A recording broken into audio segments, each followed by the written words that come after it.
የክረምት በጎ ፍቃድ ስራዎቻችን ላለፉት ጥቂት ዓመታት ብዙ ውጤት አስገኝተዋል። የክረምት በጎ ፍቃድ ስንል የእጅ አጠር ሰዎችን ቤት እንጠግናለን፣ እናድሳለን፣ እንሰራለን። ሃውሲንግ ላይ የምንሰራው ስራ አንድ የክረምት በጎ ፍቃድ ስራችን ነው። ሀገር በቀል ዛፎችን እንተክላለን፣ ፍሩቶችን እንተክላለን። በአንዳንድ ቦታ ደግሞ ባህር ዛፎችን እንቀንሳለን። ይሄም የክረምት በጎ ፍቃድ ስራ አካላችን ነው።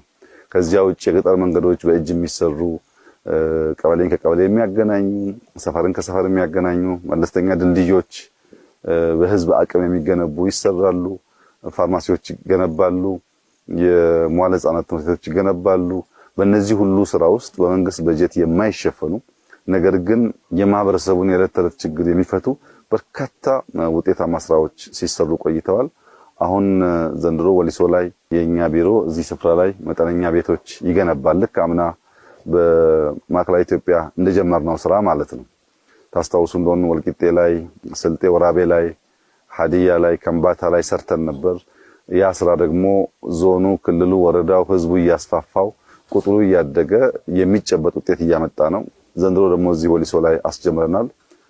ተስፋችን በሁሉም ክልሎች፣ በሁሉም ዞኖች፣ በሁሉም ወረዳዎች እያንዳንዱ ማህበረሰብ ተባብሮ የእጅ አጠር ሰዎችን ቤት ይሰራል፣ ትምህርት ቤቶች ይገነባል፣ መለስተኛ በሎካል አቅም የሚገነቡ መንገዶች ይገነባል፣ ድልድዮች ይገነባል፣ ፋርማሲዎች ይገነባል፣ ጤና ኬላዎች ይገነባል። እነዚህ ስራዎች ተሰናስለው መንግስት በበጀት በእቅድ ከሚሰራቸው ጋር ሲደመሩ ነው የኢትዮጵያን ብልጽግና የሚያረጋግጡት። የኢትዮጵያ መንግስት ባለው በጀት ባለው የገንዘብ አቅም ብቻ ሊረጋገጥ የሚችል ብልጽግና የለም። ብልጽግና የሚረጋገጠው ያለን ትልቁ ሀብት ሰዋችን ነው። 130 ሚሊዮን ህዝብ ያላት ሀገር ናት። ይሄ ህዝብ ሲሰበሰብ ጉልበቱን፣ ሀብቱን፣ ዕውቀቱን ሲደምር በጣም በርካታ ችግሮች መፍታት ይችላል። ለምሳሌ ባለፉት 5-6 ዓመታት በሀገር ደረጃ 35000 መዋለ ህጻናት ተገንብተዋል። 35000 መዋለ ህጻናት መንግስት አቅጄ ልስራ ቢል የኢትዮጵያ መንግስት አይደለም የአፍሪካ መንግስታት አቅደን እንስራ ቢሉ ለአመታት ጊዜ ይፈጅባቸዋል። 35000 ተማሪ አይደለም 35000 ትምህርት ቤት ተገነባው። በዚህ ውስጥ ከ4 ሚሊዮን በላይ ህፃናት ዛሬ በሀገር ደረጃ በመዋለ ህጻናት ታቅፈው ትምህርት ይማራሉ። ከዚህ ቀደም መዋለ ህጻናት የማያውቁ ቅድመ አንደኛ ደረጃ ትምህርት ቤት ውስጥ ገብተው ታሪካቸውን፣ ባህላቸውን ተወሰነ ደረጃ ደግሞ ቤዚክ የሚባሉ የትምህርት ስርዓት አብሮ መዋልን ይማራሉ።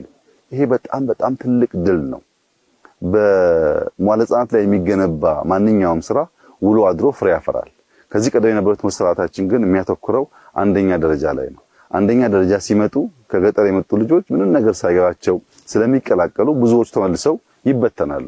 መዋለ ህጻናት ላይ በየመንደራቸው ቋንቋ፣ አብሮ መዋልን፣ አብሮ መስራት፣ መጣላት፣ መታረቅን እየተማሩ ያደጉ ልጆች፣ ማህበራዊ ትስስር የፈጠሩ ልጆች አንደኛ ደረጃ ሲገቡ ድሮፕ አውት ወይም አቋርጦ የመውጣት ሬቱ በጣም ይቀንሳል። ልጅ የሚሰራው እስከ 10 ዓመት ነው። እስከ 10 ዓመት የሰጠነው ማንኛውም ዕውቀት ነው በኋላ በተለያየ መንገድ በቋንቋ እያማረ በተለያየ መንገድ የሚገለጠው እንጂ የሚገነባበት እድሜ እስከ 10 ያለው ነው። ከዚህ ውስጥ እስከ 7 ያለው ወይም አብዛኛው ፐርሰንት በመዋለ ህጻናት ውስጥ የሚሸፈን ይሆናል። ያንን ጊዜ ሚስ ማድረግ የለብንም ብለን ነው የምንሰራውና የክረምት በጎ ፍቃድ ስራዎቻችን አጠቃላይ በሀገር ደረጃ የምንሰራው 20-30 ሚሊዮን ህዝብ የሚሳተፍበት፣ ብዙ ብር የሚዋጣበት፣ ብዙ ችግሮች የሚፈቱበት፣ ተማሪዎች ከዩኒቨርሲቲ መጥተው ቀያቸው ሲውሉ የሚጨበጥ ውለታ ውለው የሚሄዱበት፣ ዛፍ ተክለው አጥራጥረው የድሃ ቤት ሰርተው መንገዶች ቀይሰው ከወጣቶች ጋር ተባብረው አቅመ ደካሞችን ደግፈው ስለሚመለሱ ወደ ዩኒቨርሲቲ ተመልሰው ቲዮሪ ሲማሩ መሰረት አላቸው፣ ባህል አላቸው፣ የትብብር መሰረት አላቸው፣ የትግግዝ መሰረት አላቸው። ቀያቸውን፣ ባህላቸውን፣ ታሪካቸውን ንቅል አይደሉም። ተነቅለው የተበጠሱ ሳይሆኑ ፋውንዴሽናቸው ላይ የቆሙ ናቸው። እንደዚህ ያለው እድገት ነው ሙሉ እድገት የሚሆነው።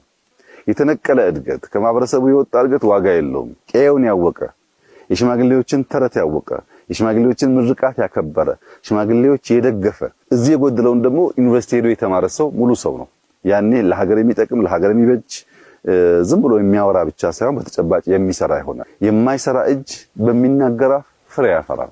የሚሰራ እጅ በሚናገር አፍ በሚያስብ ጭንቅላት የተደገፈ እንደሆነ ግን ብልጽግና ያረጋግጣል። አብዛኛው አሁን ያለንበት ችግር የማይሰሩ እጆች በሚናገሩ ብቻ አፎች ተይዘው ልማት ይመጣ፣ ሰላም ይመጣ፣ ብልጽግና የሚረጋገጥ ይመስላችኋል? ያ መሆን አይችልም። የሚሰራ እጅ፣ የሚናገር አፍ፣ የሚያስብ አእምሮ ሲሰናሰሉ ነው ልማት ለውጥ ይመጣውና የክረምት በጎ ፍቃድ ስራዎቻችን ከበጀት በላይ ናቸው፣ ከልማት በላይ ናቸው። የሚያስተሳስሩ፣ የሚያስተባብሩ፣ የሚያዋህዱ፣ የሚያስተዋውቁ በመልካምነት በሰፈራችን በመንደራችን ቁም ነገር ሰርተን እንድናልፍ የሚያስችሉ ስለሆነ ወጣቶች፣ ጉልበት ያላቸው ልጆች እንደ ታላቅ የክብር ስራ መውሰድ አለባቸው። መትከልንም፣ ቤት መጠገንም፣ አጥር መጠገንም፣ እርሻ ማገዝንም።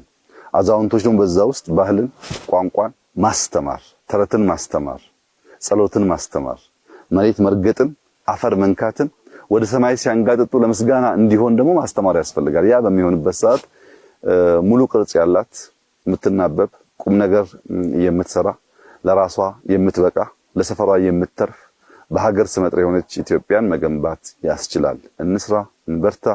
ከስራ ከብርታት ውጪ የሚገነባ ሀገር የለም። ተባብረን ከሰራን ከበረታን ግን ምንም ጥርጥር የለውም ባሰብነው መንገድ የኢትዮጵያን ብልጽግና ማረጋገጥ ይቻላል። ከፊታችን ያለው ዘመን ብዙ ድካም፣ ብዙ ስራ፣ ብዙ ውጤት የሚጠበቅበት ነው። መሰረታዊ የሚባል የኢትዮጵያ ችግር መልክ የሚይዝበት ሲዝን ነው ከፊታችን ያለው። በዚህ ጊዜ ውስጥ በጋራ በትብብር ቆመን ስራ እንድንሰራ አደራ ማለት ፈልጋለሁ። ክረምቱን እንጠቀምበት፣ ዝናቡን እንጠቀምበት፣ ጊዜውን እንጠቀምበት። ለኢትዮጵያ ብልጽግና አንዳንድ ጡብ የምናኖር መልካም ዜጎች ያደርገን ማለት ፈልጋለሁ። እጅግ አድርጌ አመሰግናለሁ።